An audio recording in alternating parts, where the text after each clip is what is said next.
এক জ্ঞানী বাবা নিজ পুত্রকে বলছিলেন, জীবনে 3টি বিষয় কখনো ছাড় দিবে না। নাম্বার 1, ভালো খাবার খাওয়া।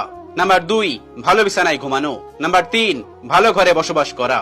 ছেলে বলল, কিন্তু আমি তো দরিদ্র, এগুলো আমার দ্বারা কিভাবে সম্ভব? জ্ঞানী বাবা তখন বললেন, যখন প্রচন্ড খিদা পাবে তখন খাবে, তাহলে যা খাবে তাই হবে সবচেয়ে ভালো খাবার। যখন কাজ করতে করতে ক্লান্ত হয়ে যাবে তখন ঘুমাবে, যেখানে ঘুমাবে সেটাই হবে ভালো বিছানা।